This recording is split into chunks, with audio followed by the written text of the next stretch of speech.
Hi, I'm Shane Trentman, and this is a video presentation on Mod 8B Internet Use Violations, a case study for EDL 850 by Shane Trentman. Problem identification analysis. We have a second-year teacher, a new teacher in a highly affluent district, and some unknown students. Students created a web page with inappropriate comments directed to this teacher. Teacher perceived the comments as life-threatening due to some of the comments.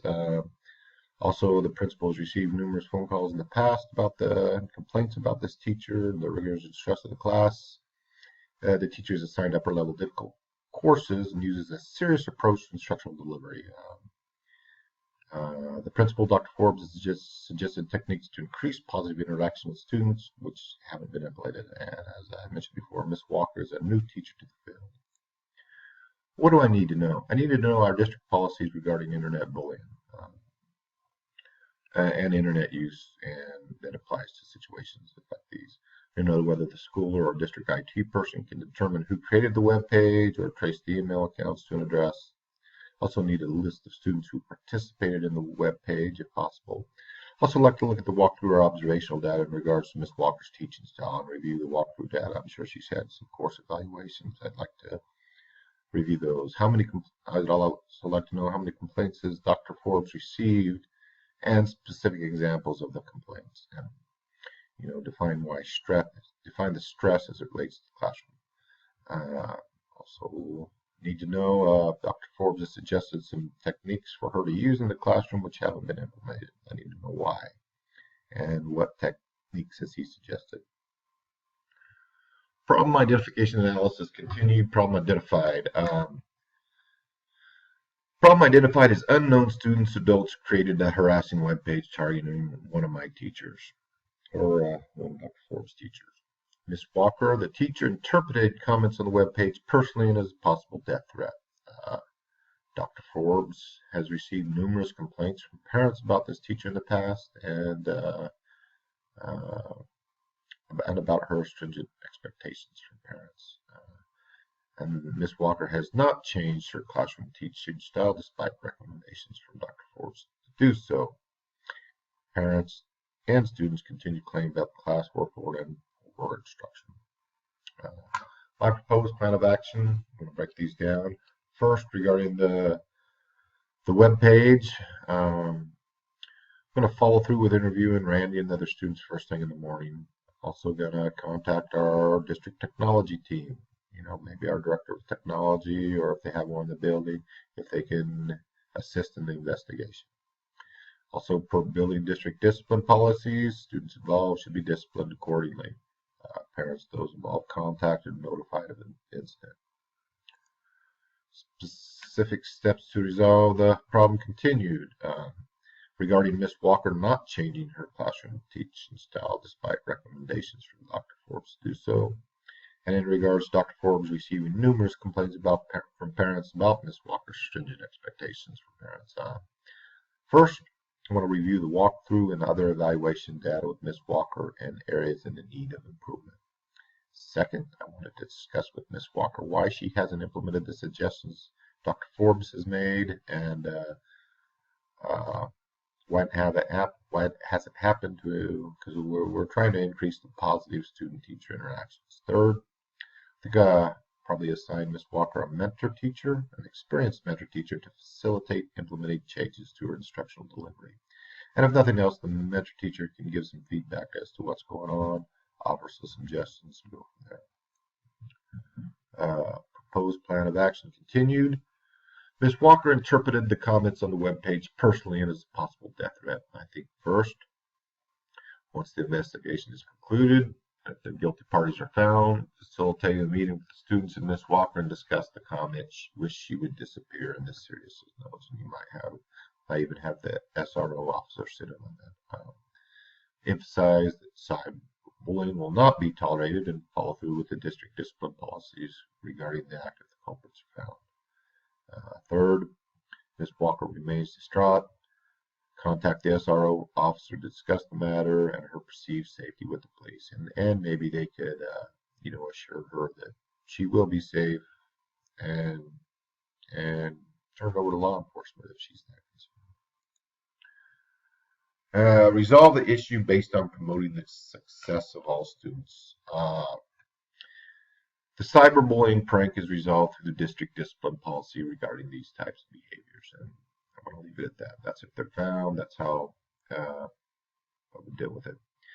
Regarding the high-stress classroom environment that led to the incident, or you could say was an antecedent, or whatever, would assign her a mentor to work with Ms. Walker's teaching style, instructional methodology, and outline a plan to address concerns. Also, I'm concerned with Ms. Walker's emotional well-being and discuss with the police that her safety is assured. Also, I would outline any district resources we have. We have a wellness program, counseling services, etc., that might be available to her. What was I thinking while analyzing this case study? Really wondering what the heck's going on in Ms. Walker's classroom. What? It just kind of makes you, what does a typical class period look like this in this Miss Walker's classroom? I think we all have probably images of this teacher up there.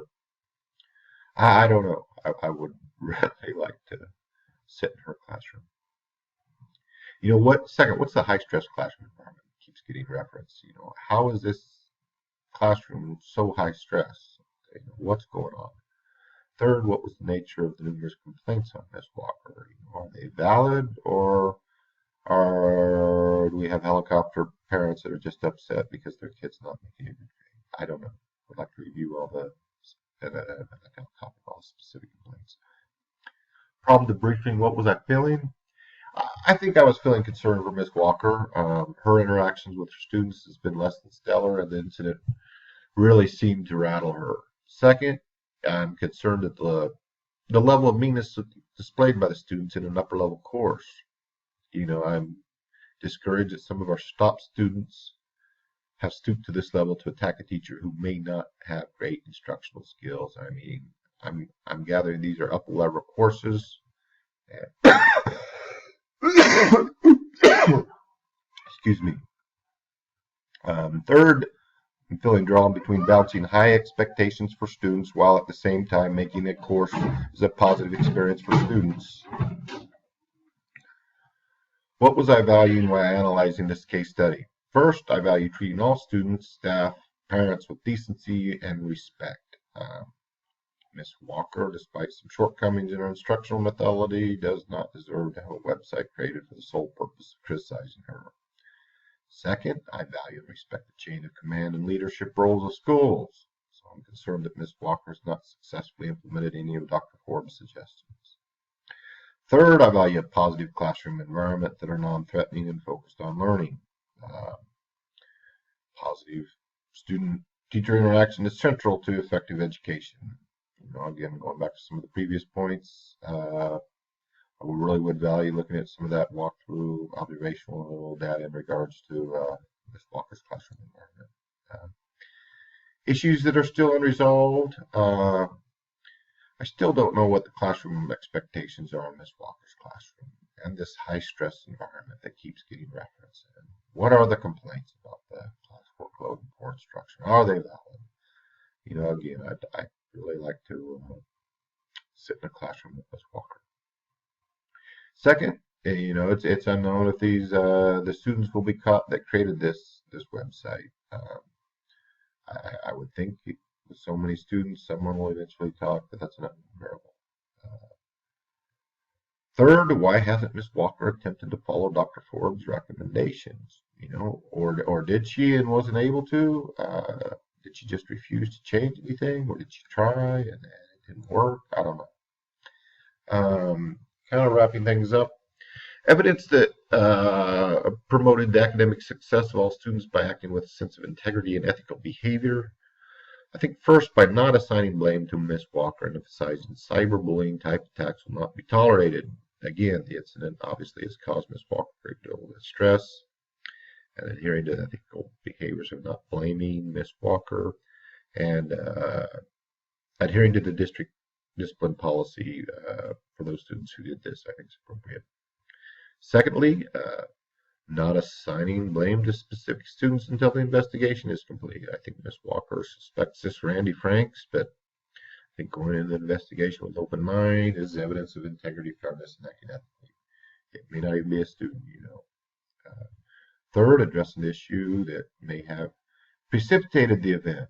You know, although it doesn't justify it, the website was a response by students to an antecedent, which is their perceived poor instruction in high-stress classrooms. So again, I'm going to assign an experienced mentor to assist a teacher struggling with classroom interactions, and I think that's evidence of promoting the success of all students and acting with dignity, fairness, and an ethical manner.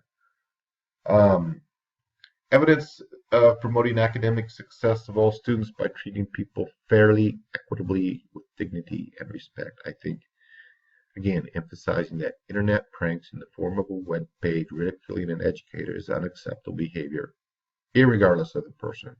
The reason, is demonstrating treating people fairly and with dignity and respect. Secondly, by listening to Ms. Walker's concerns that she feels her life is threatened and trying to provide insurance through counseling with the office, the SRO officer, and or wellness programs through our district is additional evidence of treating people fairly, equitably, and with dignity and respect.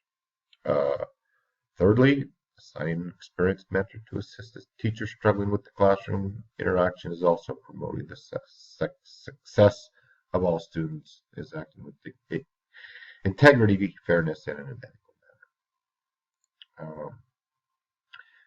Evidence of promoting academic success of all students by demonstrating a personal and professional code of ethics. I think at a hearing to an open investigation process involving the IT person, interviewing students, and phone calls to parents if necessary is demonstrating and adhering to a personal and professional code of ethics.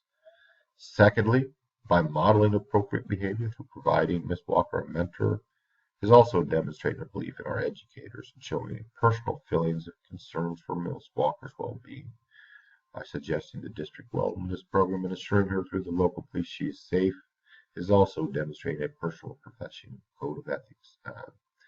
Thirdly, ensuring appropriate discipline policy is carried out for the offenders further demonstrated adherence to a personal and professional code of ethics. That's the end. I had to do that twice because the first time I rambled a little bit and I hit the timer at 15 minutes, but now I've got 12 minutes and 41 seconds. So I thought it was a little rushed, but I hope you enjoyed it, and thank you.